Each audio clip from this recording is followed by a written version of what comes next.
लेकर बनाई गई थी, जो बिल को लेकर क्या कुछ आप लोग अपनी तरफ से बात रखेंगे? जब भूमिका पाल का बयान है कि इसमें सभी पक्षों को शामिल किया गया है और सभी की बातें सुनी जाएंगी। देखिए, संविधान की धारा 26 है जो धार्मिक स्वतंत्रता की आजादी देता है, और ये बाबा साहब डॉक्टर भीमराव अंबेडकर जी का संविधान है जो भारत में लागू होता है। और उस संविधान में लिखा है कि धार्मिक संस्थाओं के प्रबंधन में कोई भी हस्तक्षेप सरकार का नहीं होगा। वो चाहे मंदिर हो, चाहे मस्जिद हो, चाहे गुरुद्वारा हो, चाहे चर्च हो।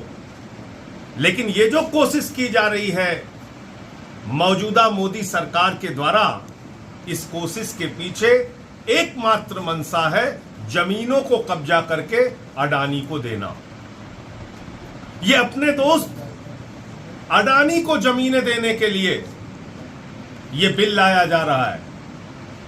इस बिल के पीछे मकसद है एकमात्र, अपने दोस्तों को पूरे देश में जमीनें वक्फ बोर्ड की कब्जा करो और दो। वक्फ बोर्ड की जमीनें कब्जा हो जाएं तो गुरुद्वारे की जमीनें देश भर में कब्जा होंगी और दोस्तों को दी जाएंगी। फिर चर्चों की जमीनें कब्जा होंगी और दोस्तों को दी जाएंगी। फिर मंदिरों की जमीनें कब्जा होंगी और दोस्तों को दी जाएंगी। और ये बात मैं पूरे प्रमाण के साथ कह रहा हूं। रेल की जमीन अपने दोस्तों को दी, सेल की जमीन अपने दोस्तों को दी, भारतीय सेना की 13,000 एकड़ जमीन अयोध्या में अपने दोस्त अडानी को दी। 3 काला कानून किसानों के खिलाफ लेके आए थे, उसमें भी मंशा थी। प्रधानमंत्री जी अपने दोस्तों को जमीनें देना चाहते थे। वो बिल किसानों और हम लोगों के विरोध की वजह से रोका गया, वरना आज देश भर के किसानों की जमीनों पे कब्जा हो जाता।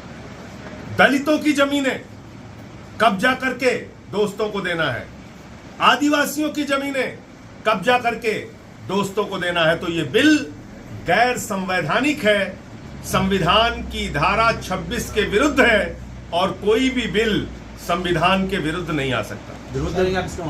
निश्चित रूप से विरोध करेंगे। अच्छा, एक विषय सर और निश्चित रूप से विरोध करेंगे। तू कौन, मैं खामखा? भाई, जिसमें सरकार के हस्तक्षेप का कोई मतलब नहीं है, आप उन धार्मिक कार्यों में, धार्मिक संस्थाओं में हस्तक्षेप कर रहे हैं। कल को आप मंदिरों की जमीनें कब्जा करेंगे, गुरुद्वारों की जमीनें आप कब्जा करेंगे, चर्चों की जमीनें कब्जा करेंगे। तो जो भारत के संविधान की धारा 26 कहती है, जिसमें धार्मिक संस्थाओं के प्रबंधन की स्वतंत्रता है, धार्मिक अपने सभी कार्यों को अपने धर्म के मुताबिक संपादित करने की स्वतंत्रता है, उसका क्या होगा?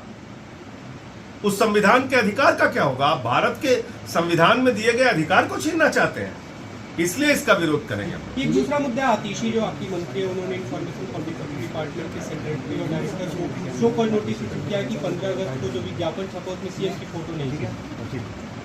आज की तारीख में दिल्ली के मुख्यमंत्री कौन है? श्री अरविंद केजरीवाल जी।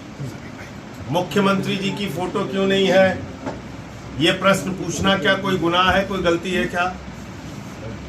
तो ठीक किया आतिशी जी ने। आपके खिलाफ नॉन अवेलेबल वारंट जारी किया गया था, आप हाईकोर्ट में भी गए हैं। वो हाईकोर्ट से उस पे सरेंडर करने से स्टे दिया है और आज मामले की सुनवाई। सर, डॉक्टर्स वाला जो मामला चल रहा है, आज डॉक्टर्स फिर आंखें लगाकर बैठे हैं कि सुप्रीम कोर्ट से कुछ और बड़ी राहत उन्हें दी। डॉक्टर्स देखिए, देश भर में डॉक्टरों की सुरक्षा के लिए एक मजबूत कानून बनना चाहिए। नंबर 1, कोलकाता की घटना सीबीआई के पास है।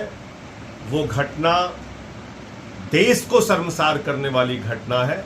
उस घटना को फास्ट ट्रैक कोर्ट में चलाकर और सीबीआई जल्द ही सारे सबूत फास्ट ट्रैक कोर्ट के सामने रखे, और जो इसके मुख्य आरोपी हैं, गुनहगार हैं, दरिंदे हैं, उनको सख्त से सख्त सजा हो।